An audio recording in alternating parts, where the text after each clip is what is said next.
नमो नमः। राष्ट्रीय मुक्त विद्यालय शिक्षा संस्थानं नोएडा उत्तर प्रदेशस्य सभागार मध्ये अहम् अंकुशकुमारः भवतां समेषां स्वागतं व्याहरामि।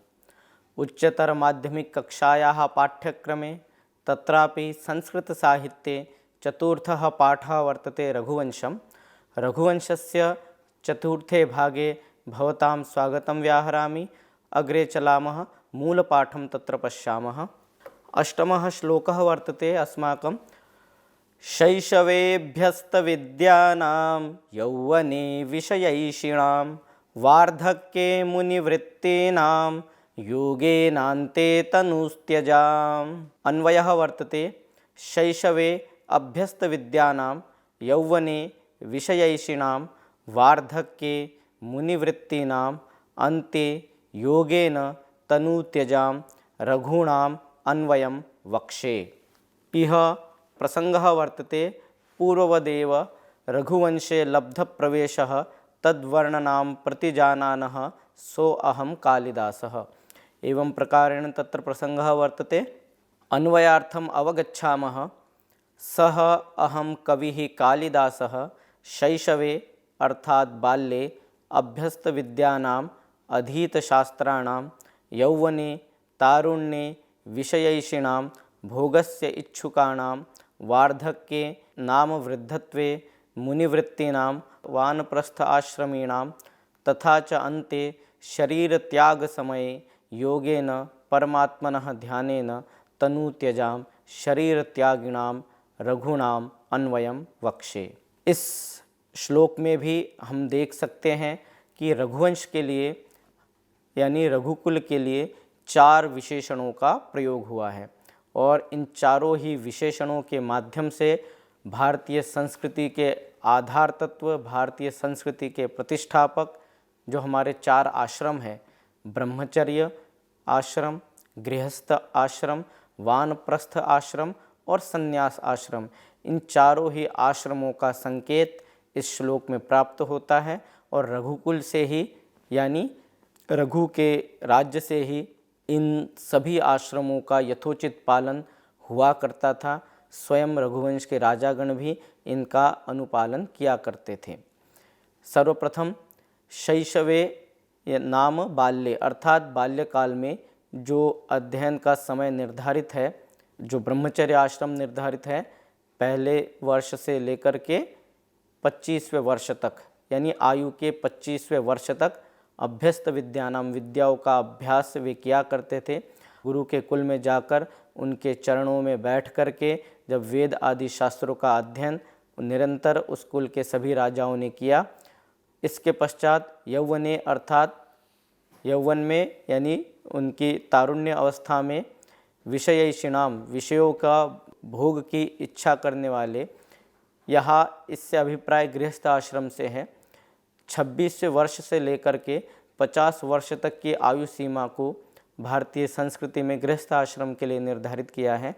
इस गृहस्थ आश्रम में विषयों का उपभोग करते हुए और जो यथोचित समाज के लिए कार्य है उनको करते हुए इन राजाओं ने अपने कर्तव्यों का निर्वहन किया है। अग्रिम आश्रम की व्यवस्था को बताते हुए कहते हैं कि वार्धक्ये नाम वृद्धत्वे मुनिवृत्ति नाम, वृद्धावस्था में जब वो 50 वर्ष की आयु पार कर चुके हैं उसके पश्चात मुनिवृत्ति यानी मुनियों के लिए निवास स्थान वानप्रस्थ आश्रम कहा गया है, जहाँ पर वनों में रह कर के भारतीय संस्कृति में यह संपूर्ण आचार था कि अध्ययन की प्रणाली प्रत्येक बालक को जो समाज में रहता है उसके लिए निर्धारित था कि वह गुरुकुल में जाकर अध्ययन करेगा। गुरु के आश्रम, गुरु के कुल वनों में, जंगलों में बनाए जाते थे। वहाँ पर ही वानप्रस्थ आश्रम में निवास करने वाले ये सभी जो वृद्धजन हैं, जो मुनिजन हैं, वे इन छात्रों को, इन ब्रह्मचारियों को अध्ययन अध्यापन के कार्य में प्रवृत्त कराते थे। इन्हीं की वे जिम्मेदारी रहा करती थी। अपने संपूर्ण जीवन में ब्रह्मचर्य के पश्चात गृहस्थ आश्रम में जिन अनुभवों के साथ, शिक्षा के उदात्तीकरण के साथ जिन अनुभवों को लेकर, विश्लेषणों को लेकर वे वानप्रस्थ में पहुंचते हैं और वानप्रस्थ में आकर अपने अनुसंधान के माध्यम से छात्रों को और अधिक आगे बढ़ाने के लिए प्रेरित करते हैं। और अंत में यानी जीवन के अंतिम भाग में शरीर त्याग के समय योग मार्ग से परमपिता परमेश्वर का ध्यान करके अपने शरीर को त्यागने की परंपरा रघुवंश में रही है। इसीलिए रघुवंश के अन्वय का यानी रघुकुल का यहाँ कवि कालिदास वर्णन करना चाह रहे हैं। इस श्लोक से संबंधित जो विशेष प्रसंग आए हैं उन संदर्भों को समझने का प्रयास करते हैं। जैसा कि आपको बताया गया कि चतुर्णाम आश्रमाणाम सम्यक परिपालनम कुर्वन्ति स्म रघुकुले ये राजानः सन्ति ते तत्र आदौ ब्रह्मचर्य आश्रमे विद्याभ्यासः महता प्रयत्नेन अस्माभिः करणीयः यतो हि विद्यार्जनम श्रमसाध्यम कार्यमस्ति। हम सभी का जो जीवन है वह वर्तमान में विद्यार्जन का है, अर्थात ब्रह्मचर्य आश्रम में हम निवासरत है और विद्या के अर्जन में हमें सर्वदा तल्लीन रहना चाहिए। संसार का कठिनतम कार्य विद्यार्जन है, क्योंकि जब तक आप शरीर इंद्रिय मन तीनों के माध्यम से एकत्रित नहीं होंगे तब तक विद्यार्जन नहीं कर पाएंगे। अन्य कार्य तो हमारा मन एकाग्र नहीं है अथवा हमारी इंद्रिय एकाग्र नहीं है फिर भी हम कर लेंगे। जैसे हम देखते हैं आप भोजन करते हुए या बातें करते हुए अन्य कार्य कर लेते हैं, लेकिन पढ़ाई करते हुए विद्यार्जन करते हुए आप अन्य कार्य नहीं कर सकते, क्योंकि इसमें सबसे अधिक फोकस की आवश्यकता होती है, ध्यान देने की आवश्यकता होती है। इसीलिए इसको श्रमसाध्य कार्य कहा गया है। और इसीलिए विद्यार्थियों के लिए यह निश्चित किया गया है कि सुखार्थिनः कुतो विद्या, अर्थात जो सुख की इच्छा करने वाले लोग हैं उन्हें विद्या प्राप्त नहीं होती। और नास्ति विद्यार्थिनः सुखम, और अगर आप विद्यार्थी हैं तो आप 25 वर्ष तक सुख को भूल जाइए। सुख का अर्थ है इंद्रियों को आराम देना। इन वर्षों में जो हमारे अध्ययन अध्यापन का समय है उसमें हम अपने इंद्रियों को आराम देने वाले कार्यों की तरफ न भागे अपितु श्रम की ओर भागे, यही यहाँ पे संकेतित किया गया है। और वे कहते हैं कि सुखार्थी व त्यजेत विद्या, यदि आप सुख की अभिलाषा कर रहे हैं तो फिर विद्या को छोड़ दीजिए। और विद्यार्थी व त्यजेत सुखम, और अगर आप विद्यार्थी हैं तो निश्चित रूप से आपको सुख को छोड़ देना चाहिए, यानी इंद्रियों को जो अच्छे लगता है आराम उसे छोड़ करके परिश्रमी बन करके विद्या के अर्जन में आपको तत्पर होना चाहिए। इसी प्रसंग में विद्या शब्द आया था तो हमारे यहाँ शास्त्रों में चतुर्दश विद्याओं का वर्णन है।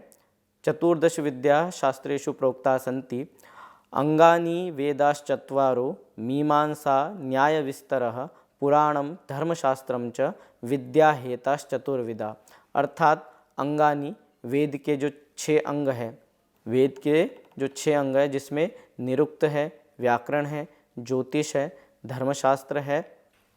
इस प्रकार जो हमारे 6 अंग है शिक्षा, व्याकरण, ज्योतिष, निरुक्त, धर्मशास्त्र, ये जो हमारे अंग हैं, इसके व्यतिरिक्त 4 वेद, इसके व्यतिरिक्त मीमांसा शास्त्र, न्याय शास्त्र, पुराण और धर्मशास्त्र, ये 4 इस प्रकार 6 अंग, 4 वेद और मीमांसा, न्यायशास्त्र, पुराण और धर्मशास्त्र, इस प्रकार कुल संख्या पहुंचती है हमारी 14। इन 14 विद्या स्थानों को, इन 14 आयामों को, इन 14 शिक्षा की परिधियों को विद्या संज्ञा से विभूषित किया जाता है। आगे कहा कि जो अंतिम चर्चा आई थी योग के मार्ग से अपने शरीर को त्याग करने की, तो योग शास्त्र में हमारे शरीर में अन्य अनेक स्थानों पर कुछ बंध निर्धारित किए गए हैं, जिसमें गुदा प्रदेश में मूल बंध प्रारंभ होता है।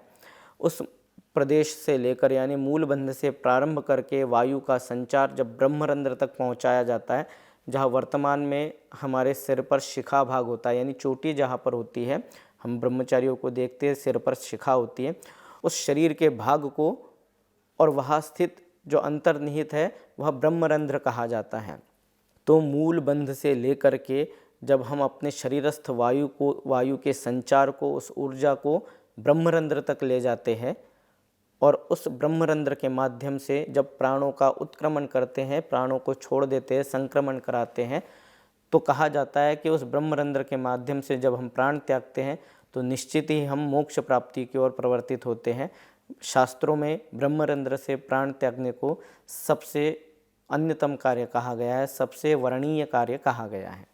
आइए इस श्लोक से संबंधित कुछ व्याकरण के अंश को जानते हैं। अभ्यस्त विद्यानाम, अभ्यस्ताः विद्याः यैः ते अभ्यस्त विद्याः इति बहुब्रीहि समासः। विषयैषिणां, विषयान् इच्छन्ति इति विषयैषिणः तेषां विषयैषिणां। मुनिवृत्तीनां, मुनीनां वृत्तिः व्यापारः येषां ते मुनिवृत्तयः तेषां मुनिवृत्तीनां बहुब्रीहि समासः।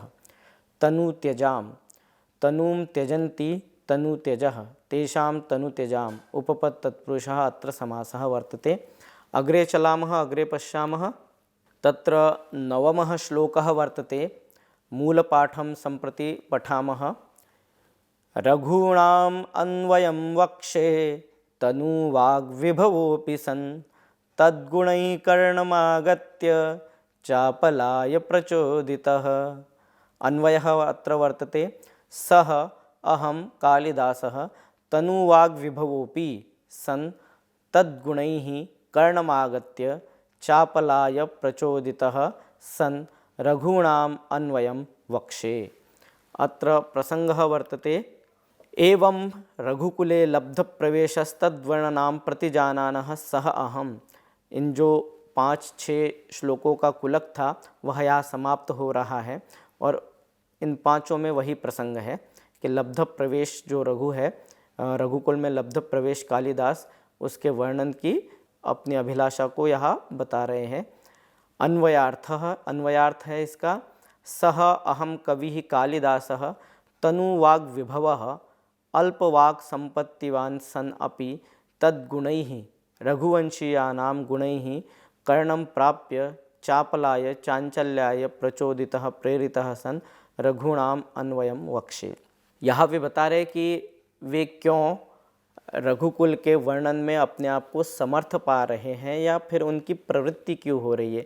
वे पुनः विनीत होने के बावजूद अपने आप को विनीततर, अपनी विनीतता की पराकाष्ठा को यहाँ परिलक्षित कराते हुए कहते हैं कि अल्प वाक् संपत्तिवान अर्थात तनुवाग विभवः। कालिदास कह रहे हैं कि वे स्वयं अत्यंत कम शब्दावली वाले, यानी उनकी वाणी जो है अत्यंत शिथिल प्राय है, बहुत कम शब्दावली, बहुत कम वाणी का उद्भाव उनके अंदर है, फिर भी इस विशाल और व्यापक और प्रतिष्ठित वंश के वर्णन में वे क्यों समर्थ हो रहे हैं। तो कहते हैं रघुवंशीयानाम गुणैः, उनके गुणों के कारण रघुवंश में प्रत्येक राजा में जो उनके आदर्श थे, जो कर्तव्यों का निर्वहन उन्होंने किया, सत्य मार्ग का अनुसंधान किया और उस पर प्रवर्तित हुए इत्यादि जो गुण हैं, हम देखते हैं भारतीय संस्कृति में सर्वप्रथम जब मर्यादा पुरुषोत्तम का नाम लिया जाता है, अर्थात भगवान श्री राम का नाम लिया जाता है, तो बड़े ही आदर और सत्कार के साथ लेते हैं, क्योंकि उन्होंने समस्त धराधाम को, समस्त पृथ्वी पर अपने आदर्शों की उपस्थापना की है। मनुष्य के शरीर में रहते हुए भी उन्होंने जो आदर्श उपस्थापित किए हैं वो प्रत्येक मनुष्य मात्र के लिए धारणीय है, उन अनुकरणीय है। इसीलिए कवि प्रवर कालिदास कहते हैं कि मेरे पास वाणी की मात्रा कम है, बहुत कम शब्दावली है, फिर भी मुझ जैसा व्यक्ति इसीलिए रघुवंश के वर्णन में प्रवृत्त हो पा रहा है, क्योंकि रघुवंशीय राजाओं में जो गुण थे, उन गुणों के माध्यम से, यानी उन गुणों को जब वह सुनते हैं कालिदास, कर्णम प्राप्य, उन राजाओं के गुण जब कालिदास सुनते हैं, उन्हें आत्मसात करते हैं, तो अनायास ही चापलाय चांचल्याय प्रचोदिता, वो अंदर से उत्साहित हो उठते हैं, उमंगित हो उठते हैं और रघु के वंश के वर्णन के लिए प्रेरित होते हैं। आइए इससे संबंधित कुछ व्याकरण के अंश को जानते हैं। यहाँ तनुवाग विभवः शब्द आया था। वाचाम विभवः, वाग विभवः, विभव शब्द का अर्थ है धन संपत्ति, वाणी रूपी संपत्ति का अभाव कवि प्रवर कालिदास बताना चाह रहे हैं कि उनके पास वाणी रूपी संपत्ति का अभाव है, इसीलिए वो रघुवंश का वर्णन करने में अपने आप को असमर्थ पाते हैं, पुनः कारण देकर उस कार्य की पूर्ति करते हैं।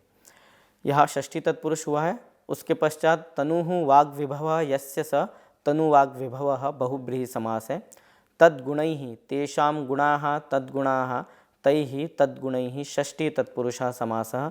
चापलाय चपलस्य भावः चापलम तस्मै चापलाय। वक्षे, ब्रू धातु से यहाँ लिट लकार में, जो कि भविष्य काल में निर्धारित है, उसके उत्तम पुरुष के एक वचन में वक्षे यह रूप सिद्धि सिद्ध होती है। आगत्य, आ उपसर्ग पूर्वक गम धातु से लेप प्रत्यय करने पर आगत्य शब्द बनता है, निष्पन्न होता है। आगे पढ़ते हैं और इस पाठ के अंतिम श्लोक को समझते हैं। इसका मूल पाठ है तम संतः श्रोतुमर्हन्ति सदसद व्यक्ति हेतवः हेम्नः संलक्ष्यते ह्यग्नौ विशुद्धि शामिकापि वा। अन्वयः वर्तते सदसद व्यक्ति हेतवः सन्तः तम श्रोतुम अर्हन्ति हे हेम्नः विशुद्धि श्यामिकापि वा अग्नौ संलक्ष्यते। प्रसंगम जास्यामः। सम्प्रति स्वप्रबंध परीक्षार्थम सतः प्रार्थयते। कालिदास इस अंतिम श्लोक में, इस पाठ के अंतिम श्लोक में अपने जो यह रघुवंश रूपी प्रबंध वे लिख रहे हैं, इसकी परीक्षार्थ के लिए, इसके यथोचित अनुसंधान के लिए, इसमें गुण दोषों की विवेचना के लिए सतः यानी सज्जनों से प्रार्थना करते हैं। अन्वयार्थ है इसका तम रघुवंश नामकम प्रबंधम सदसद व्यक्ति हेतवः गुण दोष विभाग कर्तारः संतः विद्वांसः श्रोतुम आकर्णयितुम अर्हन्ति योग्याः भवन्ति यतो हि हेम्नः सुवर्णस्य विशुद्धिः निर्दोष रूपम श्यामिकापि वा लोहांतर संसर्गात्मकः दोषः अपि वा अग्नौ वह्नौ संलक्ष्यते संदृश्यते। अब इस पाठ का जो अंतिम श्लोक है, इसमें कवि प्रवर कालिदास रघुवंश को पढ़ने के लिए जो अधिकारी है उनका वर्णन करते हैं और वे कहते हैं कि इस रघुवंश को पढ़ने के लिए कौन योग्य है।